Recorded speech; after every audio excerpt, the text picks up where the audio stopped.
Welcome to Speaking About Songs of Faith, a series of reflections from Holy Comforter parishioners about their favorite hymns and anthems. I am Patrick Pope, the Director of Music at Holy Comforter.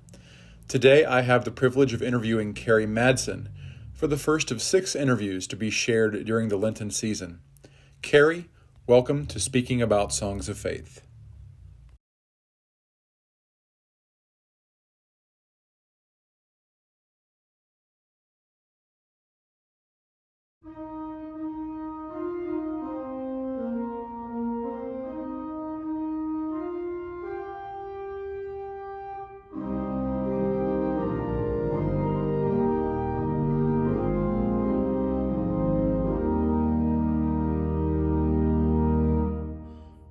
Tell me if tell me if there is a favorite hymn that you have and maybe a little bit about why it's your favorite. Yeah, sure. So when you asked me this question, I thought, oh, that'll be easy because there's only a handful of favorites. And then I realized there are more than a handful of favorites. So it was a challenging narrowing down process. But what I chose was Be Thou My Vision, Okay? which I think is hymn 488. Yes. And it doesn't have like the most spectacular arrangement, at least in the hymnal, as Hmm. published now, but Sure. I've always loved that hymn. I think Hmm. not only is just the music sort of surprising in some ways, but the poetry really speaks to me. I think there are many times in my life, personally and professionally, where I get stuck or I feel like I'm need some guidance, and I like the image of kind of calling on spirit to be my eyes, like Hmm. be my vision and help me to see this differently. And I think, a miracle, like in its shortest definition, is just a shift in perception, right? So you go from thinking, something about particular person, place, situation, and then somehow your perception changes and nothing about that external shifted at all, but the way you view it shifted. So for me, this poetry really speaks to that. It's like, okay, I can't figure this out. I can't understand this, but I trust that something bigger is happening here. And so, spirit, like, you be my vision, like see it for me and show me how I'm supposed to see this. That's um very powerful. I appreciate that perspective. And honestly, I'm not sure I had ever dug into the poetry quite as much as you have in the last 2 minutes. That's really great. That's fantastic. Um, do well, you yeah, recall? a lot of the poetry in a lot of our hymns is pretty profound, and we get so used to singing the tunes that we just kind of go through the motions of the words. But Right. I think 18th and 19th century folks thought about words a lot more than we do. I think you've hit on something there. We live in an oversaturated world of there are words and images coming at us all the time, and maybe even more Right. so in the last year. I mean, with the pandemic, we're staring at screens. If it was possible, we're staring at screens even more than we were before the pandemic. I know, it's And bonkers. as a follow up question, do you recall the first time that you ever heard or maybe sang this hymn? Or do you recall a time when you first really remember it speaking to you?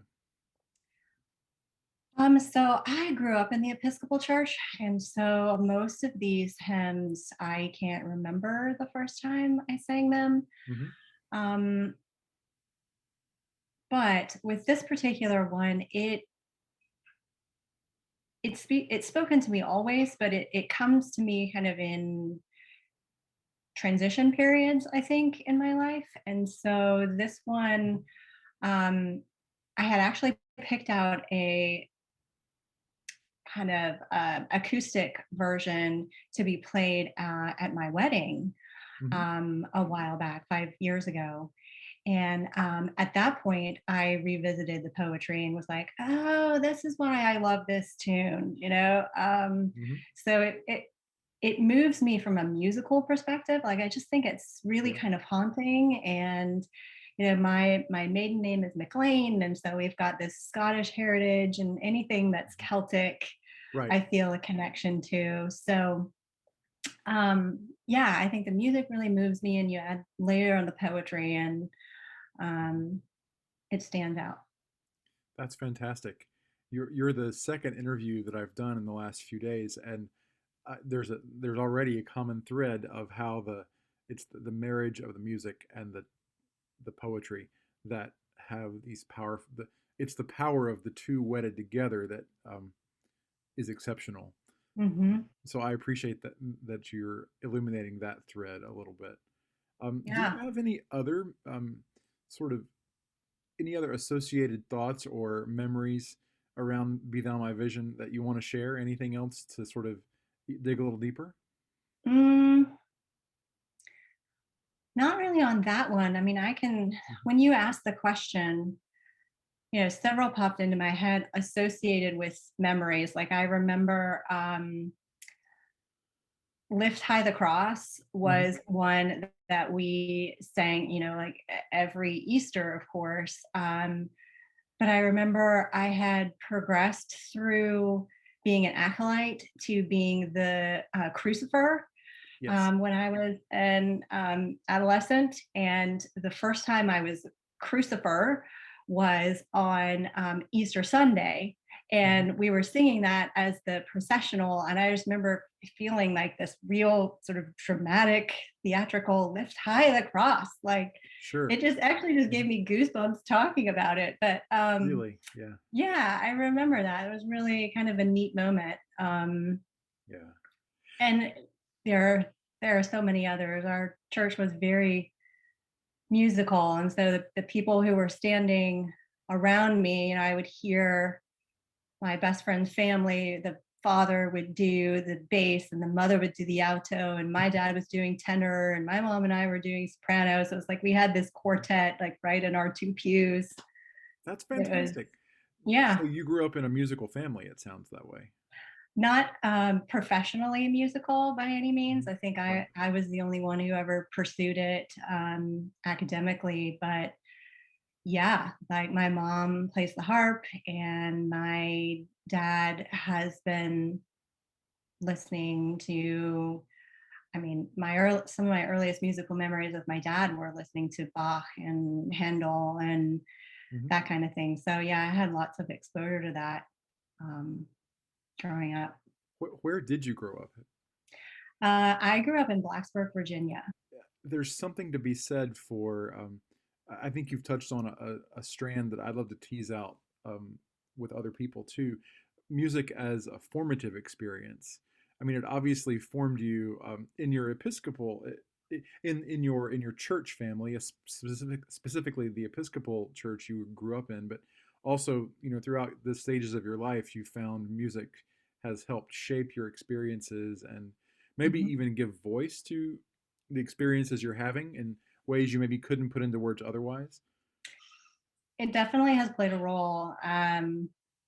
It's kind of one of those, like um, I don't know, I think of a comfy blanket that you kind of wrap yourself Hmm. around. You can Yeah. go to any Episcopal church anywhere in the world, and you're going to hear the tunes that you're familiar with. It's just one of Right. those Hmm. constants in a world of Yeah. inconstancy. Right.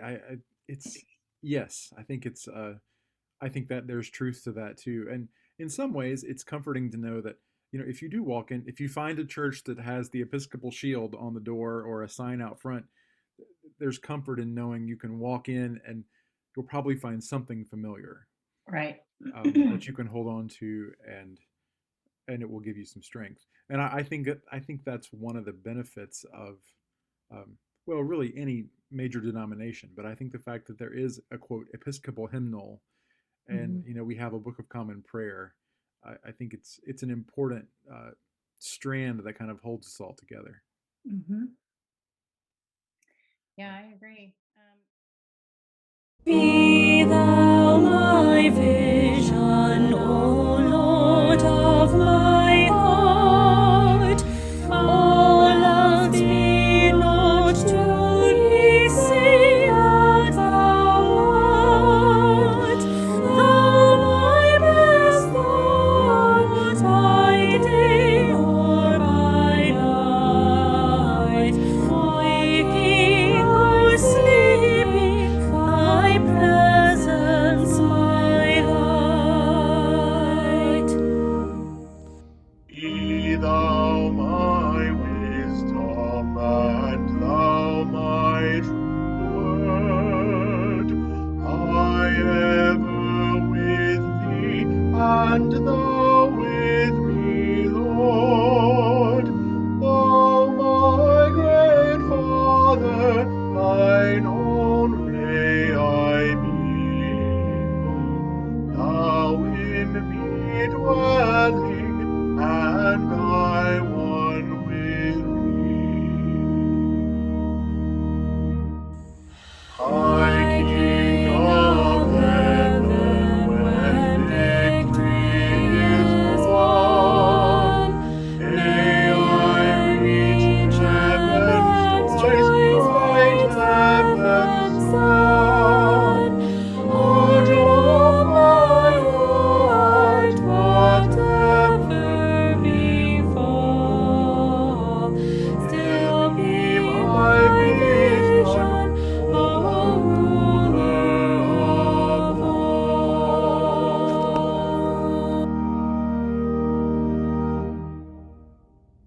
Thank you for listening to the first installment of Speaking About Songs of Faith. Next week's episode will feature John Elder and his favorite, Earth and All Stars.